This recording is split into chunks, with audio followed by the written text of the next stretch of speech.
ನನ್ನ ಹೆಸರು ರಜತ್ ಭಟ್, ಊರು ಮಲವಳ್ಳಿ, ತಾಲೂಕು ಯಲ್ಲಾಪುರ. ನಾನಿವತ್ತು 2 ನೀತಿ ಕಥೆಗಳನ್ನು ಹೇಳಲು ನಿಮ್ಮ ಮುಂದೆ ಬಂದಿದ್ದೇನೆ. ಒಂದು ಗುಡ್ಡೆತ್ತರದ ಹತ್ತಿರ ಒಂದು ಹಳ್ಳಿ ಇತ್ತು. ಆ ಹಳ್ಳಿಯಲ್ಲಿ ಒಬ್ಬ ಕುರಿ ಕಾಯುವ ಹುಡುಗನಿದ್ದ. ಒಂದು ದಿನ ಆ ಕುರಿ ಕಾಯುವ ಹುಡುಗ ಆ ಗುಡ್ಡಕ್ಕೆ ಕರೆದುಕೊಂಡು ಹೋದ. ಕುರಿಗಳು ತಮ್ಮಷ್ಟಕ್ಕೆ ತಾವೇ ಮೇಯುತ್ತಿದ್ದವು. ಆ ಹುಡುಗನಿಗೆ ಬೇಸರವಾಗುತ್ತಿತ್ತು. ಒಂದು ದಿನ ಹಳ್ಳಿಗರನ್ನೆಲ್ಲರನ್ನು ತಮಾಷೆಗೆ ಈಡಾಗಬೇಕೆಂದು ಅವನು ತೀರ್ಮಾನಿಸಿದ. ಒಂದು ದಿನ ಅವನು ಕುರಿಗಳನ್ನು ಮೇಯಿಸಲು ಬಂದಾಗ ಒಂದು ದೊಡ್ಡ ಬಂಡೆಯ ಹತ್ತಿರ ಬಂದ. ಆಗ ತೋಳ ಬಂತು, ನನ್ನ ಕುರಿಗಳನ್ನು ಕಾಪಾಡಿ ಎಂದು ಕೂಗಿದ.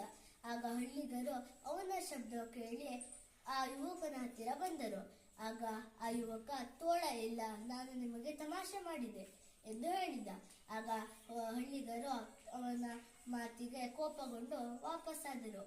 ಈಗ ಮತ್ತೊಮ್ಮೆ ಅವನು ಕೂಗಿದಾಗ ನಾವು ಮೋಸ ಹೋಗಬಾರದು ಎಂದು ತೀರ್ಮಾನಿಸಿದರು. ಮಾರನೆಯ ದಿನ ನಿಜವಾಗಲೂ ತೋಳ ಬಂತು. ಆಗ ಅವರು ಎಷ್ಟೇ ತೋಳ ಬಂತು ಎಂದು ಕೂಗಿದರೂ ಅವರು ಬರಲಿಲ್ಲ. ಆಗ ಕುರಿ ಮತ್ತು ಆ ಯುವಕನನ್ನು ತೋಳ ಕೊಂದು ಹಾಕಿತು.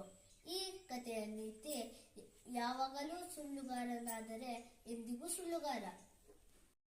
ಚಿನ್ನದ ಮೊಟ್ಟೆಯ ಬಾತುಕೋಳಿ. ಒಂದಾನೊಂದು ಕಾಲದಲ್ಲಿ ಒಂದು ಪುಟ್ಟ ಹಳ್ಳಿಯಲ್ಲಿ ಒಬ್ಬ ಗಂಡ ಮತ್ತು ಹೆಂಡರಿಬ್ಬರು ವಾಸವಾಗಿದ್ದರು. ಪ್ರತಿನಿತ್ಯ ಒಂದು ಚಿನ್ನದ ಮೊಟ್ಟೆ ಇಡುವ ಬಾತುಕೋಳಿ ಇತ್ತು ಮತ್ತು ಅದು ಸುಂದರವಾಗಿ ಇತ್ತು. ಅವರು ಸುಖವಾಗಿ ಇದ್ದರು.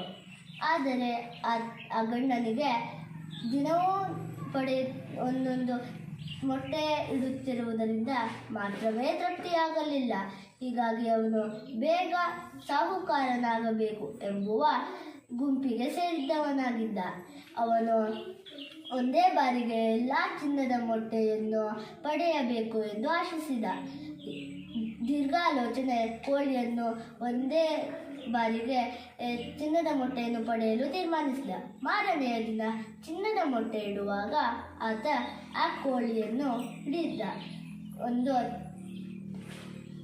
ಒಂದು ಚಾಕುವಿನಿಂದ ಅದನ್ನು ಕತ್ತರಿಸಿದ ಮತ್ತು ಅದರ ಹೊಟ್ಟೆಯನ್ನು ಸೀಳಿದ.